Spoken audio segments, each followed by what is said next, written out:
Welcome to Kenton's videos. Enjoy the video. In this video, I will explain how to make cookies rise. Achieving perfectly risen cookies involves understanding a few key baking principles. We'll start by looking at the leavening agents, baking soda and baking powder, and how they create gas bubbles. Then, we'll discuss the importance of creaming butter and sugar to incorporate air, which also contributes to a lighter texture. Finally, we'll touch on chilling your dough for optimal results. Let's dive deeper into leavening agents. Baking soda requires an acidic ingredient like buttermilk or brown sugar to react and release carbon dioxide, which makes your cookies rise. Baking powder, on the other hand, already contains an acid and activates when wet and again with heat.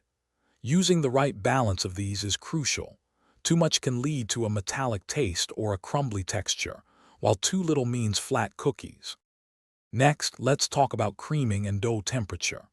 Creaming butter and sugar together until it's light and fluffy is vital because it whips air into the mixture, creating pockets that expand during baking. Always use room temperature butter for this step to ensure proper emulsification. Additionally, chilling your cookie dough for at least 30 minutes helps solidify the fats, which prevents your cookies from spreading too much and encourages them to rise upwards. Finally, proper baking techniques are essential for a great rise. Always preheat your oven completely to the specified temperature. A consistent heat helps the leavening agents work effectively. Also, avoid overcrowding your baking sheets, as this can trap steam and prevent even heat distribution, leading to flatter cookies.